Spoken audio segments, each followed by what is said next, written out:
Chapter 15. The root, the branch, and the fruit, the sacred continuum of past, present, and future. There is an invisible thread that ties the past, the present, and the future into one living fabric. It is the thread of life, spun by the divine, colored by time, and woven through every generation that came before and every child yet to be born. When I look at my own family, I can see the thread glimmering between my parents, myself, my sons, and now my grandchildren. It is the same current that once ran through my ancestors, the ones who tilled the soil in Vietnam, who prayed under the flickering oil lamps, and who perhaps never imagined that their bloodline would one day cross oceans and find roots in the foreign soil. The living root, every family tree begins with roots. They lie hidden beneath the ground, unseen, often unspoken, yet they hold the entire tree upright. In the same way, our ancestors lie beneath the surface of our lives. Their stories, their mistakes, their victories, and even their suffering, all of it fits the soil we stand on today. When I was younger, I did not fully understand this truth. I was born in a time when war and hunger shaped every choice sense of survival. We live with fear, scarcity, and uncertainty. But as I grew older, I began to understand that my parents and their parents before them were doing the best they could with the circumstances they were given. They might not have spoken of love often, but their sacrifice were their language of love. My father, who once served as a head of the veterinary department under the Republic of Vietnam, carried both pride and sorrow in his eyes. He loved his family deeply, but after the war, everything changed. Titles vanished overnight, dreams crumbled, and dignity was questioned by those who came into power. He taught me something profound without words, that even when the world tries to uproot you, your true roots are inside your soul. They cannot be taken away. My mother, with her quiet hands and unshakable faith, nurtured me through those uncertain years. She never blamed fate nor cursed heaven. Instead, she believed that life, no matter how painful, was still guided by the divine. I remember how she used to light incense and bow her head before an altar. To me, it wasn't just a religious gesture. It was her way of remembering those who had walked before us, of keeping the bridge between the living and the dead alive. The bridge of time, as I sit here today, surrounded by laughter of my grandchildren, I realize that time is not a straight line. A path breathes through the present, and the present whispers into the future. Every gesture of love, every act of forgiveness, and even every unhealed wound on ripple through the generations. When my granddaughter tilts her head and smiles, I see the shadow of myself in her, the same curiosity, the same spark in her eyes. When my grandsons played in the garden with his little wooden toys, I see my husband's gentle patience reflected in him. It is as if the divine blended both our spirits into these little souls, creating the continuation that defies time. Sometimes I close my eyes and imagine the ancestors watching from beyond the veil, smiling perhaps at how their journey continues through us. They are not gone. They live within the rhythm of our heartbeat, within the moral compass of our choices, and within the value we pass on to our children. The more I live, the more I understand that we are not separated by time but connected through essence. The pain of disconnection. But in today's world, I have seen something that grieves my heart deeply. I have seen the young generation, especially those who grow up far from their homeland, begin to feel ashamed of their roots. They change their names so they can sound more modern. They hesitate to introduce their parents in public, embarrassed by their accents or simple manners. Some even deny their heritage, wishing to erase the past that gave them life. This is a wound, not only personal but spiritual. A tree that disowns its roots will wither, no matter how green its leaves once were. I have met young people who chase success and recognition, but inside they carry a silent emptiness. They are disconnected from the very source that could give them strength, their ancestors. The irony is that they think by cutting off the past they are freeing themselves, but in truth they are closing the nourishment that would have helped them flourish.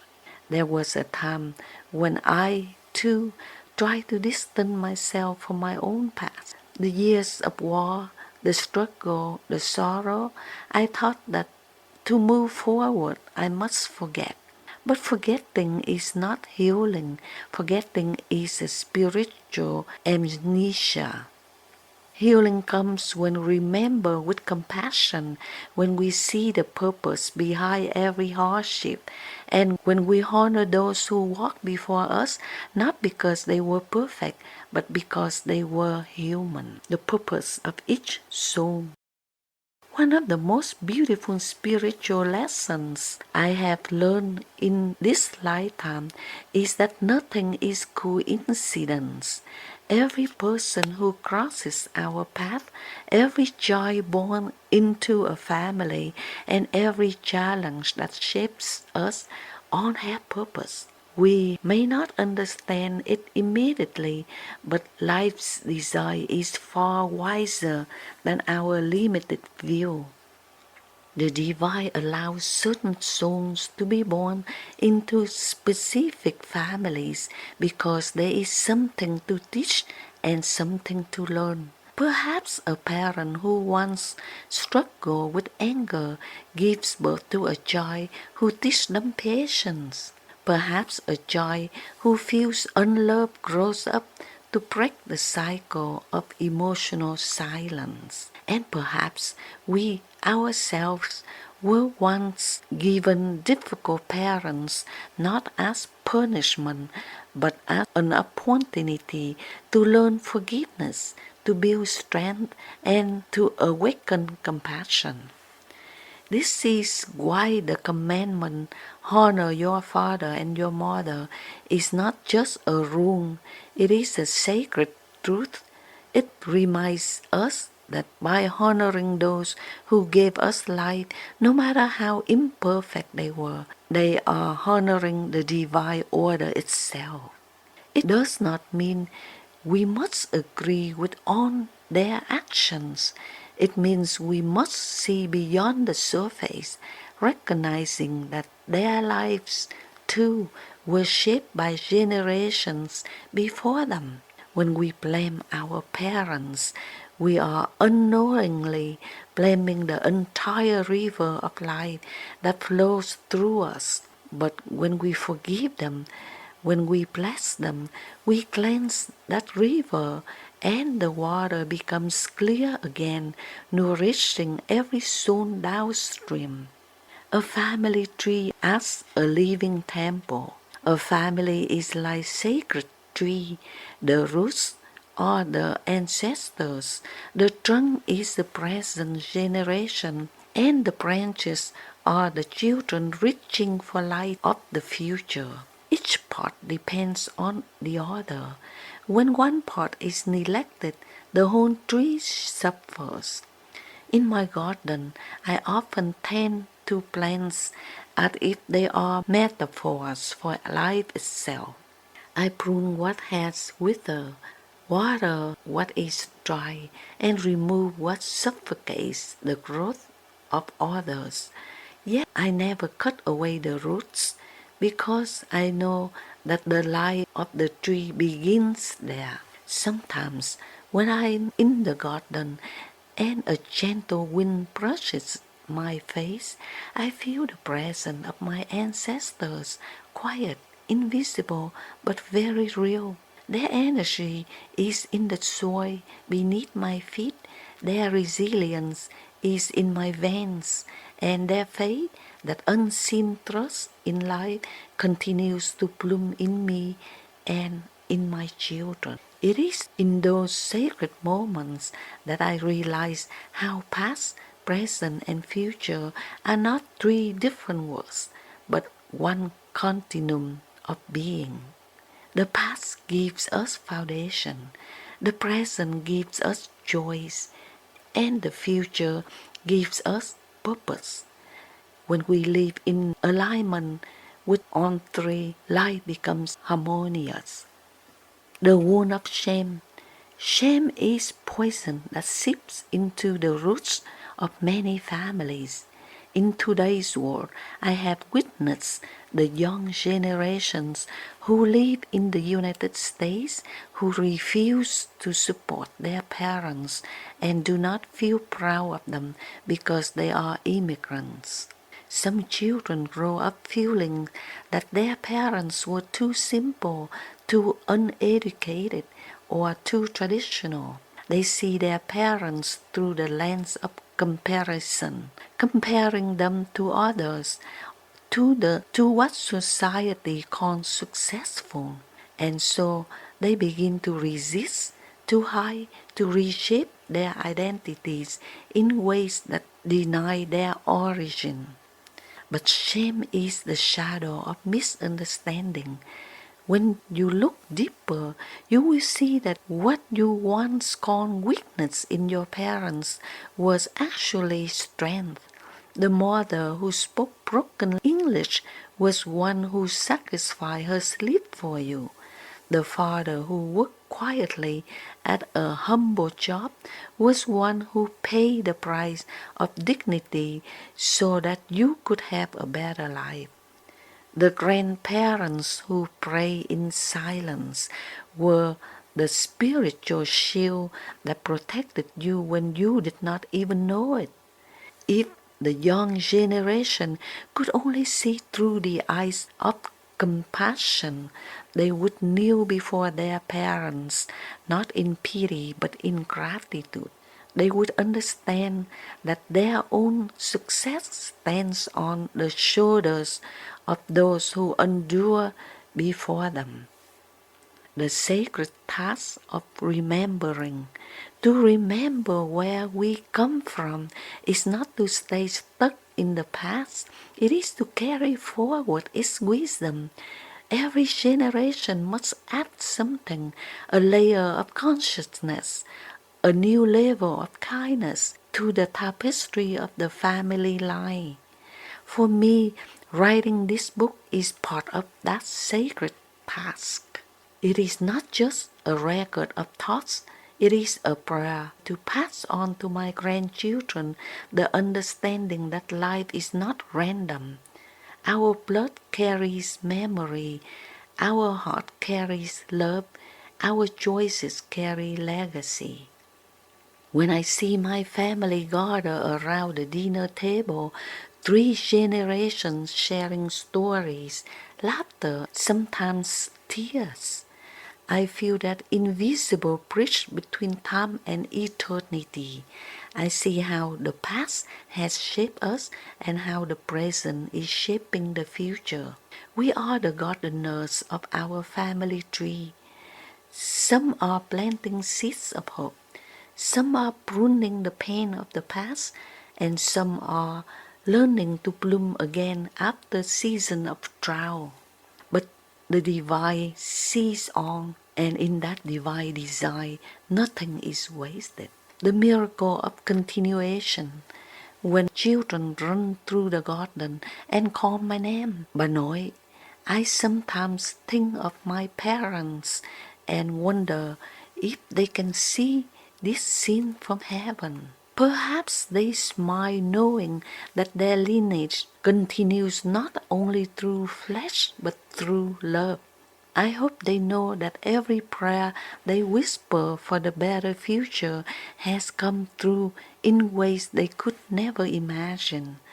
And I, too, pray when my grandchildren grow up, they will remember their roots, that they will not be ashamed of where they come from, whether it is the land of hardship or a story of migration, because beauty is not in the perfection of history, but in the courage to transform it. The law of the universe, as within, so without. The universe has its law of balance.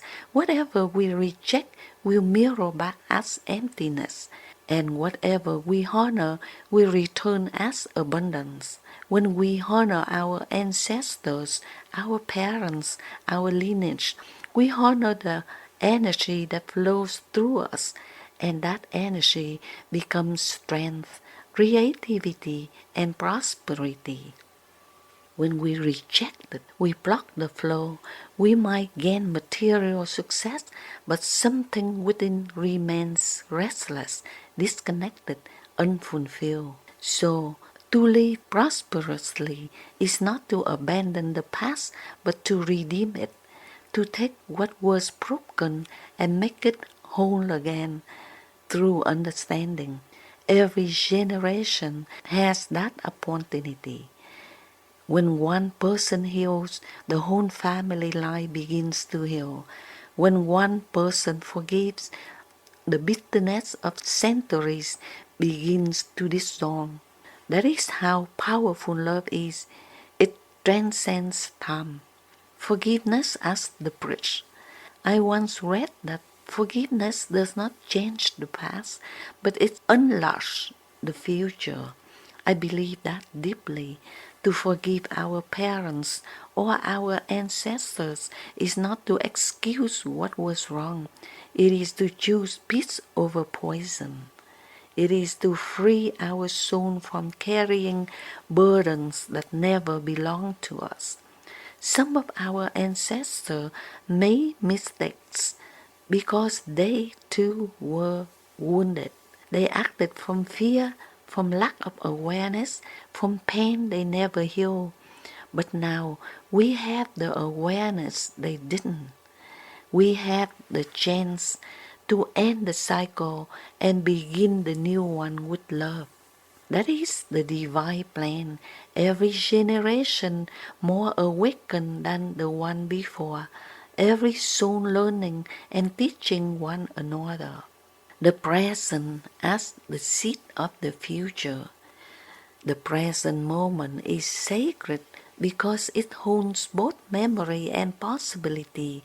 What we do now becomes tomorrow's inheritance. Our children are watching how we love, how we forgive, how we live with gratitude.